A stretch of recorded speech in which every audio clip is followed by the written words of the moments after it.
नमस्कार साथियों, आपके साथ मैं हूं श्वेता त्रिपाठी। आजकल एक बात की चर्चा बहुत हो रही है, हालांकि मैंने इस पर वीडियो थोड़ा लेट बनाया है। अर्नब गोस्वामी पलट क्यों गए? अर्नब गोस्वामी को मैं बहुत करीब से जानती हूं और मेरा और रिपब्लिक का एक बहुत खूबसूरत रिश्ता भी रहा है। दोस्तों, मुझे बड़ी हैरानी होती है इस बात को लेकर कि अर्नब गोस्वामी को लेकर जो लोग वीडियो बना रहे हैं, इनमें 90% लोग, मैं दावे के साथ ये बात कह रही हूं, 90% लोग यानी 90% लोग ना अर्नब गोस्वामी को पर्सनली जानते हैं, ना ही वो उनके साथ उनसे कभी वो मिले होंगे। लेकिन अर्नब गोस्वामी को लेकर हर जगह इस वक्त वीडियो की बाढ़ सी आई हुई है। सोशल मीडिया पर तो स्थिति यह हो गई है कि जो स्टेटमेंट उन्होंने दिया नहीं है, कई बार हम डिबेट के बीच में कई बातें कह जाते हैं किसी के रेफरेंस में, उसको तक काट काट के लोगों ने रील में बना दिया है अपने व्यूज बढ़ाने के लिए। लेकिन सवाल ये कि भाई अर्नब गोस्वामी पलटे क्यों? क्या वो वाकई पलटे हैं? दोस्तों, मेरा और रिपब्लिक का एक साथ 2019 से शुरू हुआ था। 2018 की वो शाम थी जब मेरे पास कॉल आता है और मुझे कहा जाता है कि बॉस आपसे मिलना चाह रहे हैं। तो उस वक्त मुझे समझ नहीं आया कि बॉस मतलब किसकी बात कर रहे हैं। फिर मुझे बताया गया कि अर्नब गोस्वामी आपसे मिलना चाहते हैं। तो वो जो मेरी पहली मुलाकात थी अर्नब गोस्वामी के साथ, वो थी 2018 14 नवंबर। उसके बाद रिपब्लिक के साथ मेरी जो पारी शुरू होती है वो शुरू होती है 10 जनवरी 2019। एक बात मैं दोस्तों आप लोगों को कहना चाहती हूँ, चूंकि मैंने अर्नब गोस्वामी के साथ काम किया, उस फाउंडर उनकी जो वो स्टार्टिंग टीम थी, जो फाउंडर मेंबर्स थे, उनमें मैं एक थी। अर्नब गोस्वामी वो शख्स है जो डरते नहीं है, ये बिल्कुल क्लियर है। चाहे कोई भी स्थिति हो, कोई भी बात हो, वो डरते नहीं है और उनको जो कहना और करना है वो वही करते हैं। उनको ना कोई आदमी अपने प्रभाव से डरा सकता है, ना उनको झुका सकता है। उनको आप इन्फ्लुएंस नहीं कर सकते हैं। He is completely honest man. ये चीजें मैं इसलिए बोल रही हूं क्योंकि मैंने उनके साथ बहुत क्लोजली काम किया है। बहुत सारे न्यूज़ पे हमने काम किए, बहुत सारे प्रोजेक्ट्स पे हमने काम किए और हर बार मुझे भी ये चीज़ सीखने को मिलती रही कि आप ऑनेस्टी के साथ भी डट करके खड़े रह सकते हैं और जीत सकते हैं।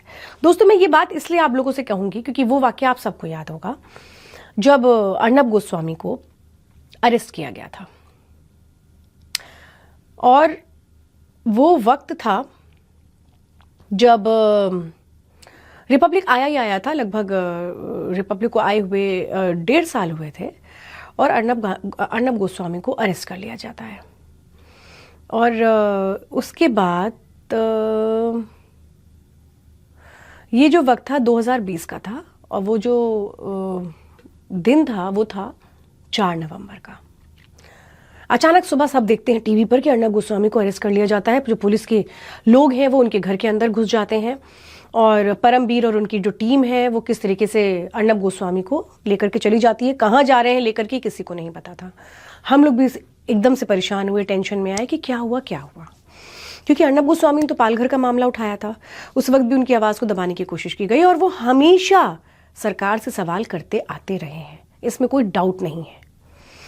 पालघर का मामला उन्होंने उठाया, साधु संतों के साथ वो खड़े रहे, महाराष्ट्र में वो लगातार सवाल उठाते रहे। इसके बाद सुशांत केस में भी उन्होंने महाराष्ट्र को लेकर के कटघरे में खड़ा किया और उसके बाद उनको किस तरह से परेशान किया गया।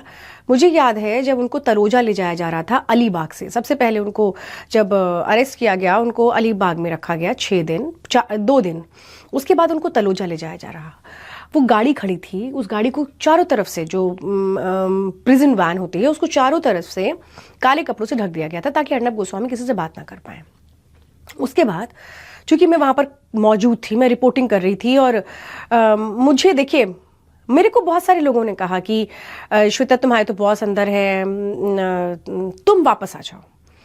मेरे दिल ने ये कहा कि एक ईमानदार शख्स है, एक ईमानदार आदमी है, उसके साथ खड़ा होना, इस वक्त खड़ा होना जरूरी है।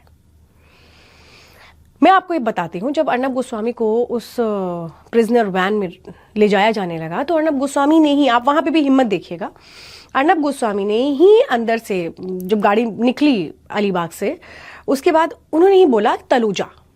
तो हम सब समझ गए तलूजा ले जाया जा रहा है, और उसके बाद हमने उनको फॉलो करना शुरू किया। फॉलो करते गए और इसके बाद एक जगह मौका आया जहां अर्नब से बात करने का मौका मिला, उन तक माइक पहुंचाने की मैंने कोशिश की और उन्होंने अपनी बात रखी।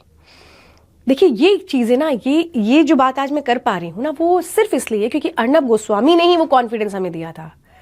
कुछ भी हो जाए डरना मत, कुछ भी हो जाए सच के साथ खड़े रहना, कुछ भी हो जाए लेकिन हार मत मानना। वही हिम्मत थी जो हमें दिखा रही थी कि नहीं, he is a honest journalist. वो क्या कर रहे थे भाई, वो जर्नलिस्ट ही तो थे। टाइम्स नाउ में भी उन्होंने लगातार सरकार से सवाल किए थे, जब वो रिपब्लिक उन्होंने शुरू किया उसके बाद भी वो लगातार सवाल ही करते थे, और वो दौर हमने देखा, सच्चाई का दौर हमने देखा। उसके बाद अर्नब गोस्वामी, बहुत सारे लोग ये कहते हैं कि बहुत परेशान भी किया गया, उन्होंने भी एक दो बार इस बात को कोट किया कि परेशान किया गया, जेल में भी उन्हें परेशान किया गया, बहुत सारी चीजें थी, लेकिन वो जेल से भी जब निकले तो उसी हिम्मत के साथ निकले। और वो जेल से निकलने के साथ उनकी पहली स्पीच भी आपको याद होगी, जिसमें उन्होंने कहा था, जिन लोगों को लग रहा है कि अर्नब गोस्वामी डर गया, अर्नब गोस्वामी कभी डरता नहीं है। मैंने ये वीडियो इसीलिए थोड़ा सा लेट बनाया कि मैं लोगों की वीडियोस देख रही थी, कुछ भी कोई कह रहा है, ऐसा नहीं है। अब सवाल ये कि अर्नब गोस्वामी क्या पलट गए? बिल्कुल भी नहीं।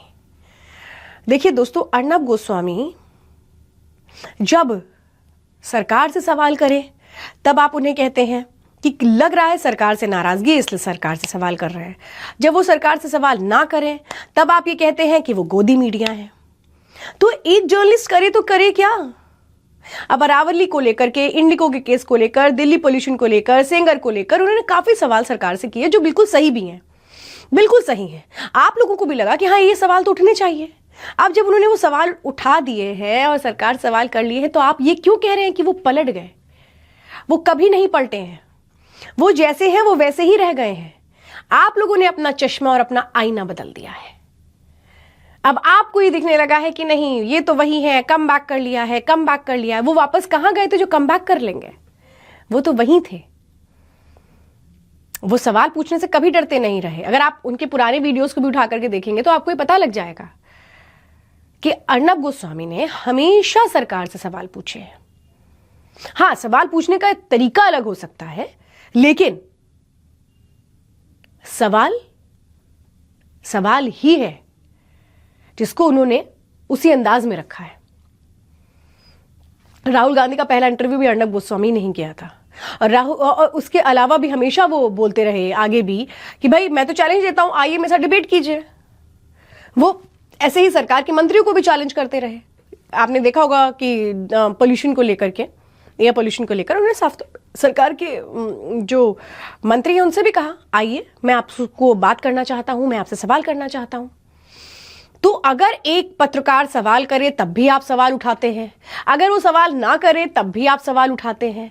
तो पहले आप ये तो तय कर लीजिए कि आप क्या चाहते हैं, क्योंकि Arnab Goswami is honest man. ये बिल्कुल क्लियर है दोस्तों, मैं दावे के साथ कह रही हूं क्योंकि मैंने काम किया है, कोर टीम का हिस्सा रहते हुए मैंने काम किया है। और उनके जैसा बॉस, मैं बिल्कुल कहूंगी, उनकी जैसी न्यूज की समझ रखने वाला शख्स बहुत मुश्किल से मिलेगा आपको इस इंडस्ट्री में। तो मैं यही आपसे कहूंगी इस वीडियो में। हालांकि अर्नब गोस्वामी ने भी अभी कुछ दिन पहले बात कही है, जब वो इंटरेक्ट कर रहे थे लोगों से सोशल मीडिया पर कि क्या अर्नब बदल गए हैं, तो उन्होंने बड़ी अच्छी सी बात बोली कि भाई देखिए, विषय जब समाज से जुड़ जाता है तो आवाज उठाना और स्ट्रांगली आवाज उठाना बहुत जरूरी हो जाता है। अर्नब ने तो आपको याद होगा 2019 में ही आवाज उठाना शुरू कर दिया था, जब पालघर का विषय किसी ने नहीं उठाया था। एक साधु की लिंचिंग कर दी गई थी, वो मामला किसने उठाया, उसको एजेंडा किसने बनाया, साधु की इंसाफ की लड़ाई किसने लड़ी? अर्नब गोस्वामी ने लड़ी। महाराष्ट्र में उन्होंने सीधे से सवाल उठाए। भाई सरकारों से तो वो सवाल करते रहे हैं, लेकिन आप लोगों को ये लगता रहा कि नहीं भाई बीजेपी से सवाल नहीं करेंगे क्योंकि ये तो बीजेपी के हैं। ये आपकी सोच थी ना। अर्नब गोस्वामी ने तो कभी नहीं कहा था कि वो बीजेपी के हैं, उन्होंने तो कभी नहीं कहा था कि वो कांग्रेस के हैं, कभी नहीं। बात ये है कि वो न्यूट्रल थे, उनको आप लोगों ने एक फ्रेमवर्क में फिक्स कर दिया था। लेकिन मैं आप लोगों को एक बार फिर से कहूंगी, अर्नब गोस्वामी पलटे नहीं हैं। अर्नब गोस्वामी जैसे हैं वो वैसे ही हैं, वो उसी अंदाज में सवाल करते हैं, उसी अंदाज में वो उनका जो व्यू पॉइंट है वो रखते हैं। इसलिए अगर आप लोगों को ताज्जुब हो रहा है तो ये बिल्कुल गलत ताज्जुब हो रहा है।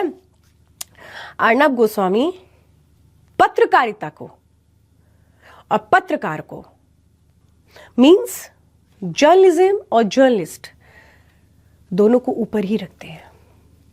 उन्होंने अपने प्रोफेशन से कभी भी कॉम्प्रोमाइज नहीं किया, काम से कभी भी कॉम्प्रोमाइज नहीं किया, इनफैक्ट ह्यूमन वैल्यूज से भी कभी भी कॉम्प्रोमाइज नहीं किया। ये मैं इसलिए कह रही हूं, रिपब्लिक एक बहुत अच्छी ऑर्गेनाइजेशन है विमेन सेफ्टी के मामले में, विमेन रिस्पेक्ट के मामले में।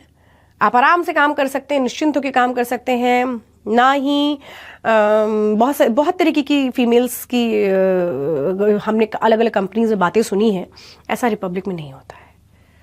रिपब्लिक में आप काम करिए, आपको अपॉर्चुनिटी मिलेगी, सारी चीजें होंगी। तो अर्नब गोस्वामी जैसे खुद हैं वैसे वो सबको बनाने की भी कोशिश करते हैं। निडर रहिए, सवाल पूछिए, सवाल सवाल होता है, जवाब देना सामने वाले के ऊपर निर्भर करता है। तो मैं एक बार फिर से कहूंगी, जिन लोगों के दिमाग में ये है अर्नब गोस्वामी को बीजेपी से नाराजगी है या उनको बीजेपी से कोई प्रॉफिट नहीं हो पा रहा इसलिए ऐसा कर रहे हैं, ऐसा बिल्कुल भी नहीं है, बिल्कुल भी नहीं है।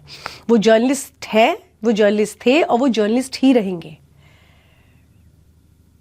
सवाल वो पहले भी करते थे, आज भी कर रहे हैं और आगे भी करते रहेंगे। बट वो लोग जो सोचते थे वो एक पक्ष के हैं, बस उनको अपनी सोच बदलने की जरूरत है। अर्नब कभी भी किसी पक्ष में नहीं थे, वो निष्पक्ष होकर के, निडर होकर के जर्नलिज्म की वैल्यूज को हमेशा आगे रख रहे थे। मैं अंत में यही कहूंगी, अपनी आंखें खोल लीजिए। अर्नब को लेकर के जो परसेप्शन है कि वो बायस्ड है, वो अनबायस्ड है, he is just a journalist. वो जर्नलिस्ट है और जर्नलिज्म के एथिक्स को ही अपने रिपब्लिक के प्लेटफॉर्म के जरिए, रिपब्लिक के चैनल के जरिए आगे बढ़ाते रहे। मैं यहीं खत्म करना चाहूंगी, क्योंकि मेरा और उनका एक बहुत क्लोज, ये कहूं कि क्लोज बॉन्डिंग रही है काम को लेकर के। हम बहुत तरीके की चीज़ों को उनके साथ शेयर किया, समझा, और वो हमें गाइड करते रहे। तो मैं उस अनुभव के जरिए ये वीडियो बना रही हूं कि अर्नब गोस्वामी एक फेयर जर्नलिस्ट है और उसी ऑनेस्टी के साथ आज वो सामने है, जिसके बाद लोगों को ताज्जुब लग रहा है। लेकिन ताज्जुब की कोई बात नहीं है, वो वही है। आपने उनको देखने और समझने का तरीका बदल दिया था, लेकिन वो नहीं बदले हैं। आई होप आप लोगों के सवालों के जवाब मिल गए होंगे। तो फिर मैं लेती हूं इजाजत, दीजिए नमस्कार।